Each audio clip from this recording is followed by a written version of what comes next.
नमस्कार दोस्तों, मैं हरमेश भाटिया। स्वागत है आपका हमारे चैनल शाह 24 न्यूज़ में।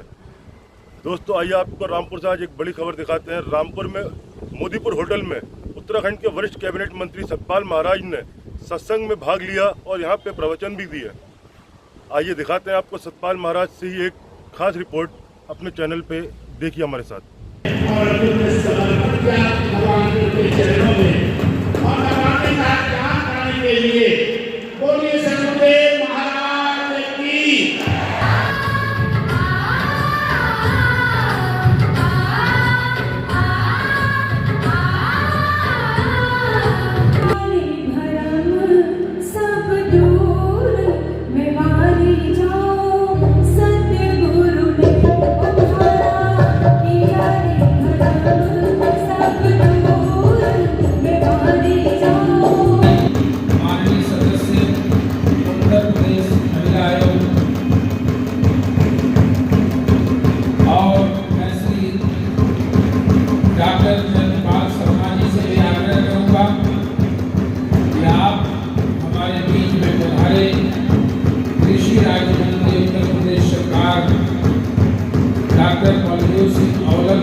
समिति की तरफ से मानव उत्थान सेवा समिति की तरफ से स्वागत करेंगे और श्री राजवीर सिंह जी मानव उत्थान सेवा समिति की तरफ से स्वागत करेंगे।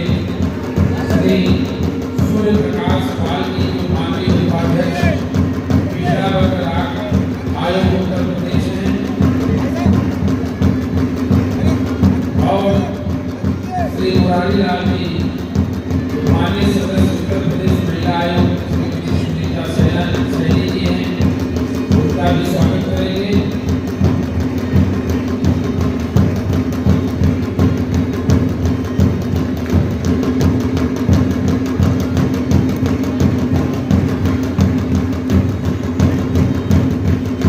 माननीय विधायक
डॉक्टर पीके मोदी जी के प्रांगण में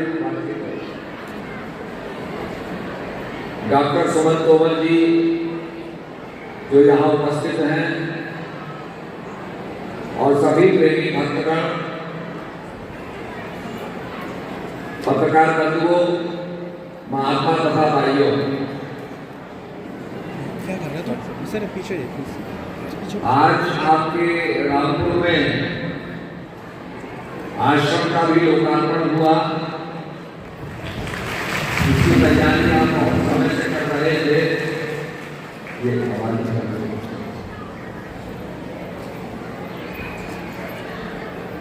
और सभी प्रेमियों को यहाँ सत्संग लाभ भी मिल रहा है, जिसके लिए हमारे शास्त्रों के अंदर कहा गया, बड़े भाग्य पाइए सत्संगा, बिन प्रयास हो तो बहुत भंगा। कि सत्संग की प्राप्ति बड़े भाग्य से होती है और बड़े भाग्य से ये मनुष्य का शरीर भी प्राप्त होता है।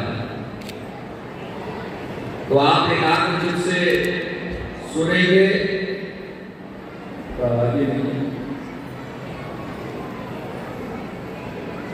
एकाग्रचित्त से सुनेंगे तो आपको बात समझ में आएगी, क्योंकि हमारा ये लक्ष्य है कि आदमी को आत्मज्ञान से धनवान बनाया जाए, आत्मज्ञान से उसका कल्याण किया जाए।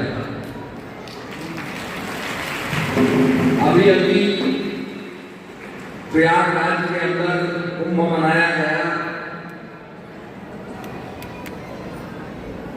महाकुंभ मनाया गया 144 साल के बाद। विद्वानों ने कहा कि ऐसा योग आता है।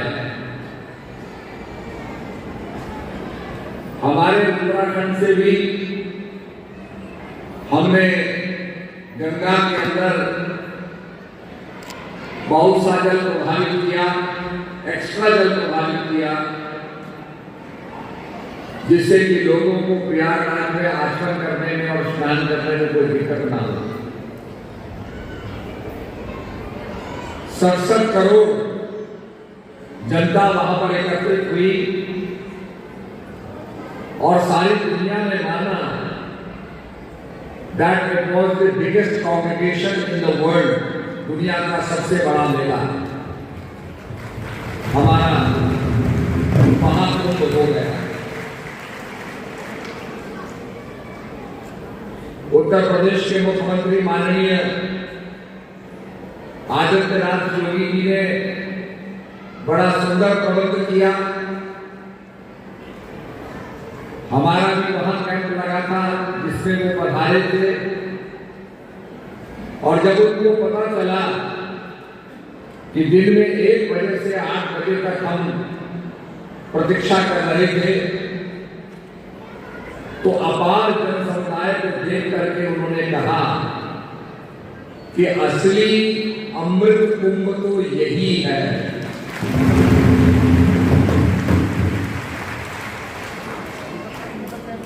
थोड़ी आवाज एको कर रही है, इसको थोड़ा ठीक कर सकते हो करने को। तो त्रिवेणी में स्नान करने का मतलब गंगा, यमुना और सरस्वती के बारे में ये कहा जाता है, ये किले के नीचे से गुप्त रूप से बह रही है। यमुना और गंगा तो विजिबल है, आपको देखने में आ जाएंगी, पर जो सरस्वती है वो गुप्त है। और इसका अगर आध्यात्मिक अर्थ देखें, ईड़ा, पीड़ा और सुषमना, तो हमारे संतों ने समझाया,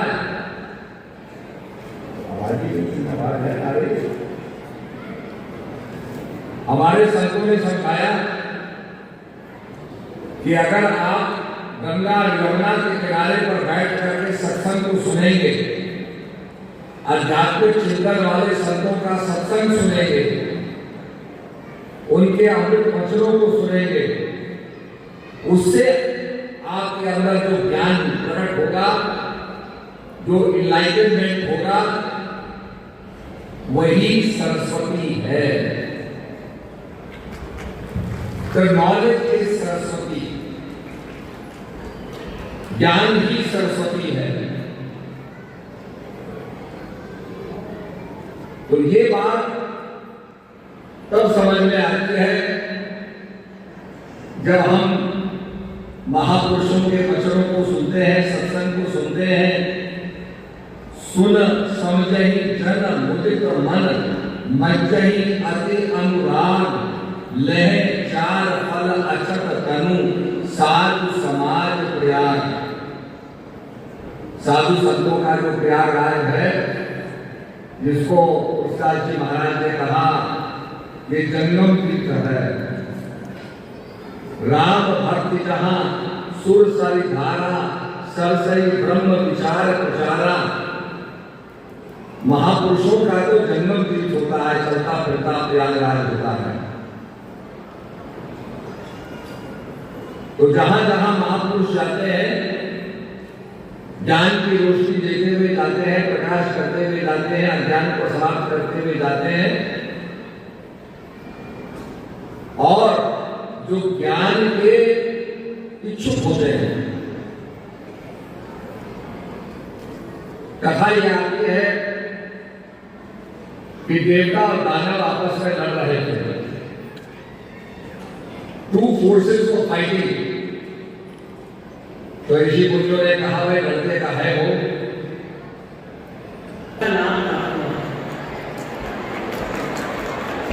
और दूसरी हर्ष की बात है कि गुरु महाराज के कर्मयों के द्वारा यहाँ पे रामपुर में जो आश्रम बना उसका भी उद्घाटन हुआ।